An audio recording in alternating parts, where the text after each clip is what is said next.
Question है कौन सा मकबरा द्वितीय ताजमहल कहलाता है? कौन सा मकबरा द्वितीय ताजमहल कहलाता है? ऑप्शन है अनारकली का मकबरा, हुमायूं का मकबरा, राबिया उद दौरानी का मकबरा या उत्मा उद दौला का मकबरा। तो आपको बताना होगा द्वितीय ताजमहल।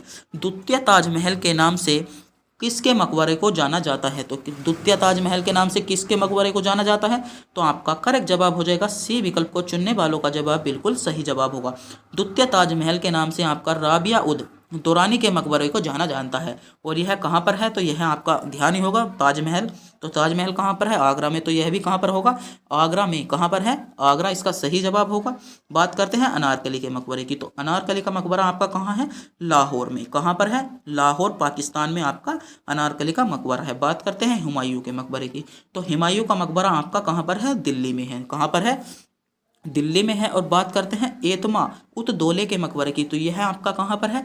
यह भी आपका कहाँ पर हो जाता है? यह आपका हो जाएगा आगरा में स्थित हो जाता है। तो इन बातों को भी आपको ध्यान में रखना होगा। तो यहाँ से आपके ताजमहल से क्वेश्चन पूछे जाते हैं। ताजमहल क्वेश्चन पूछा जाता है ताजमहल का निर्माण कब हुआ था? जो ताजमहल का निर्माण आपका कब हुआ था?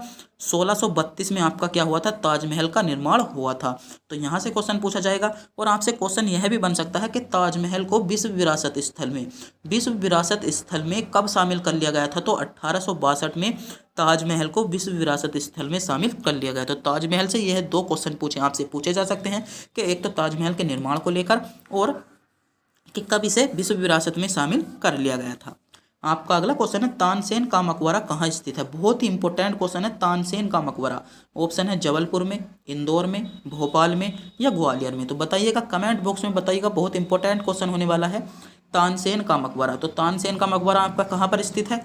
तो आपका सही जवाब हो जाएगा तानसेन का मकबरा आपका ग्वालियर में स्थित है। कहाँ पर स्थित है? ग्वालियर में स्थित है। तो डी विकल्प आपका बिल्कुल करेक्ट जवाब हो जाता है।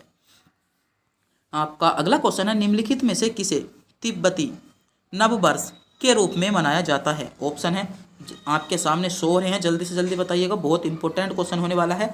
अगर आपने अभी तक हमारे चैनल को सब्सक्राइब नहीं किया है, चैनल को सब्सक्राइब और वीडियो को लाइक जरूर कर दीजिएगा। तो इसमें आपका सही जवाब क्या हो जाएगा? सी विकल्प लो सर आपका सही जवाब हो जाता है। क्या? सी विकल्प आपका बिल्कुल करेक्ट जवाब हो जाएगा। आपका अगला क्वेश्चन है लोदी वंश के संस्थापक कौन थे? ऑप्शन है सिकंदर लोदी, बहलोल लोदी, इब्राहिम लोदी या दौलता खान लोदी। तो जल्दी से जल्दी बताइएगा, लोदी वंश के संस्थापक कौन थे? लोदी वंश के संस्थापक कौन थे? तो जल्दी से जल्दी बताइएगा। इतना मैं एक ट्रिक लिख रहा हूँ,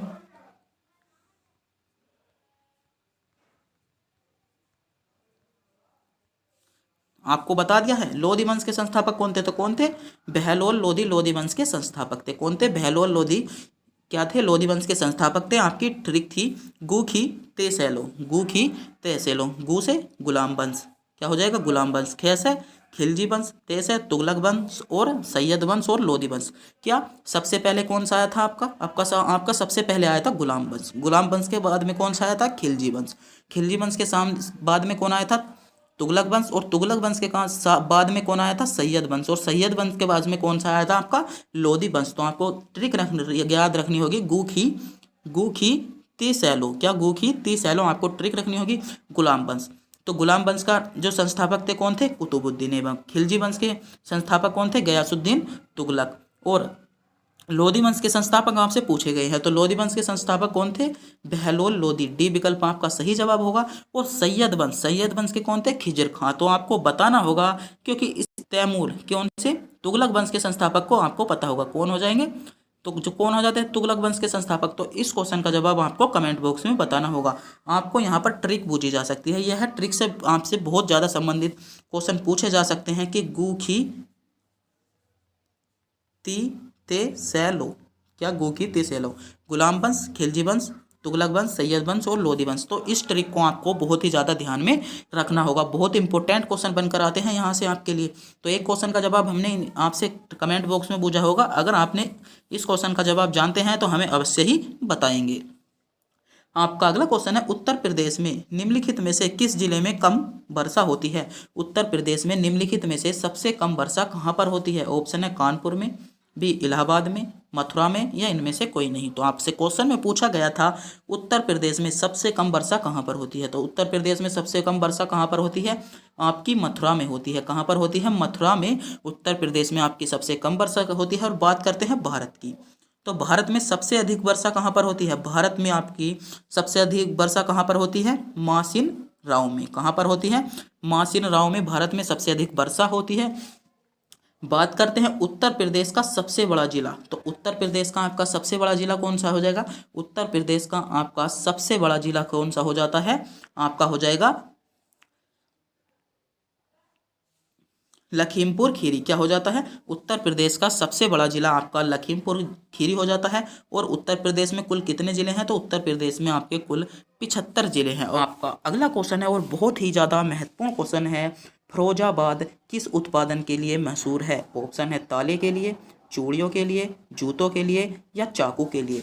तो फिरोजाबाद किसके लिए मशहूर है, तो फिरोजाबाद में सर्वाधिक क्या हो जाती हैं, आपने गाना सुना होगा, आपने वीडियो में भी देखा होगा, बहुत मूवियों में जिक्र आता है कि फिरोजाबाद की चूड़ियाँ चाहिए। तो फिरोजाबाद आपका चूड़ियों के लिए प्रसिद्ध है। किसके लिए, फिरोजाबाद आपका चूड़ियों के लिए प्रसिद्ध हो जाता है। बात करते हैं ताले, तो ताले कहाँ के प्रसिद्ध हैं, तो तालों के लिए कौन प्रसिद्ध है, तालों के लिए आपका अलीगढ़ प्रसिद्ध है। कौन, तालों के लिए आपका अलीगढ़ हो जाएगा, चूड़ियों के लिए आपका फिरोजाबाद हो जाएगा। और जूतों के लिए, तो जूतों के लिए आपका क्या हो जाएगा, मेरठ हो जाता है। जो आपके उत्तर प्रदेश पुलिस में जो आपके चमड़े के जूते यूज होते हैं, वे अधिकतर जो जूते लाते हैं वे आपके मेरठ से लाते हैं। और कहाँ, मेरठ और आगरा। तो अगर आपको भी वर्दी चाहिए, मेरठ और आगरा, अगर आप भी वर्दी पहनना चाहते हो या उत्तर प्रदेश का सपना देख रहे हो, तो जल्दी से जल्दी वर्दी पहनिएगा। और जो अपने जूते लाइएगा तो वे कहाँ से लाइएगा, वे मेरठ से लाइएगा। कहाँ से लाइएगा, मेरठ से लाइएगा। बात करते हैं चाकू, तो चाकू के लिए कौन प्रसिद्ध है, तो रामपुर। क्या, रामपुर चाकू के लिए प्रसिद्ध है। तो मैं बता रहा हूँ, अगर आपको भी उत्तर प्रदेश पुलिस में जाना है और जूते पहनने हैं, तो जूते कहाँ से लाइएगा, मेरठ से आप जूते लाइएगा। आपका अगला क्वेश्चन है, येन किसकी मुद्रा है। ऑप्शन है जापान की, बी चीन की, दक्षिण कोरिया की, या भूटान की। तो येन कहाँ की मुद्रा है, जल्दी से जल्दी बताइएगा, येन कहाँ की मुद्रा है। तो जो भी बच्चे विकल्प ए या जापान की ओर जा रहे थे वे बिल्कुल सही जा रहे थे, या जापान को चुनने वालों का जवाब आपका बिल्कुल करेक्ट जवाब हो जाता है। आपका अगला क्वेश्चन है, उत्तर प्रदेश की प्रमुख नदी रामगंगा की लंबाई कितनी है। ऑप्शन है 500 किलोमीटर, बी 700 किलोमीटर, 600 किलोमीटर, या 750 किलोमीटर। तो जल्दी से जल्दी बताइएगा, जो उत्तर प्रदेश की प्रमुख नदी है रामगंगा, जो प्रमुख नदी रामगंगा है उसकी लंबाई कितनी है, तो उसकी लंबाई आपकी कितनी हो जाती है। तो उत्तर प्रदेश की प्रमुख नदी रामगंगा की लंबाई आपकी 600 किलोमीटर सही जवाब होगा। तो जिन बच्चों ने भी 600 किलोमीटर को चुना था वह बिल्कुल सही चुना था। आपका अगला क्वेश्चन है, तेल बीज उत्पादन में वृद्धि किसके कारण हुई। ऑप्शन है श्वेत क्रांति के कारण, पीली क्रांति के कारण, हरित क्रांति के कारण, या भूरी क्रांति के कारण। तो आपको बताना होगा कि तेल बीज उत्पादन में जो वृद्धि हुई है वह किसके कारण हुई। तो किसके कारण हुई थी, तो पीली क्रांति, इसमें आपका सही जवाब होगा। पीली क्रांति आपकी किससे संबंधित है, तो पीली क्रांति आपकी सरसों उत्पादन से संबंधित है। हरित क्रांति किससे है, कृषि उत्पादन से संबंधित है। श्वेत क्रांति किससे है, तो श्वेत क्रांति आपकी क्या हो जाता है, श्वेत क्रांति किससे संबंधित है, उर्वरक उत्पादन से संबंधित है। और भूरी उर्वरक उत्पादन से, और श्वेत आपकी उर्वरक उत्पादन से आपकी संबंधित हो जाती हैं। आपका अगला क्वेश्चन है, तुजू दर्रा किस राज्य में स्थित है। ऑप्शन है असम में, बी अरुणाचल प्रदेश में, मणिपुर में, या उत्तराखंड में। बहुत ज़्यादा क्वेश्चन पूछा जाता है, तुजू दर्रा कहाँ पर स्थित है, तो तुजू दर्रा आपका कहाँ पर स्थित है, तो मणिपुर को चुनने वालों का जवाब, यानी विकल्प सी को चुनने वालों का जवाब बिल्कुल करेक्ट जवाब हो जाता है। आपका तुजू दर्रा जो है वह आपका मणिपुर में स्थित है। तो सी विकल्प आपका बिल्कुल ही सही जवाब हो जाएगा। आपका अगला क्वेश्चन है, उत्तर प्रदेश की कौन सी जनजाति बिजनौर जिले के ग्रामीण क्षेत्रों में निवास करती है। बहुत इंपॉर्टेंट क्वेश्चन होने वाला है, उत्तर प्रदेश की कौन सी जनजाति ऐसी है जो बिजनौर जिले के ग्रामीण क्षेत्रों में निवास करती है। ऑप्शन है बुक्सा जनजाति, थारू जनजाति, माहीगिरी जनजाति, या खरवार जनजाति। तो कौन सी जनजाति हो जाती है, तो उत्तर प्रदेश की ऐसी खरवार जनजाति, या विकल्प डी आपका सही जवाब हो जाएगा। खरवार जनजाति उत्तर प्रदेश के जो आपके बिजनौर जिले के ग्रामीण क्षेत्र हैं उनमें आपकी निवेश करती है। आपका अगला क्वेश्चन है, हाल ही में नई शिक्षा नीति के तहत भारत सरकार ने निम्नलिखित में से किस भाषा को भारत की सशस्त्रीय भाषा के रूप में शामिल करने का निर्णय लिया है? ऑप्शन है उर्दू भाषा को, हिब्रू भाषा को, मंदानी भाषा को या फारसी भाषा को। तो कौन सी भाषा हो जाएगी? इसमें आपका फारसी भाषा, डी विकल्प करेक्ट जवाब हो जाता है। क्या डी विकल्प फारसी भाषा को चुनने वालों का जवाब बिल्कुल ही सही जवाब हो जाएगा।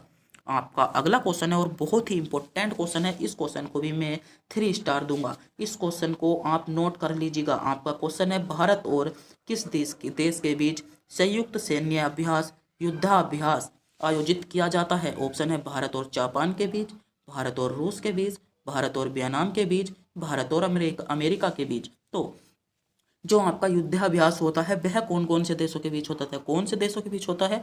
तो इसमें आपका सही जवाब हो जाएगा भारत और अमेरिका, यानी डी विकल्प को चुनने वालों का जवाब बिल्कुल करेक्ट जवाब हो जाता है।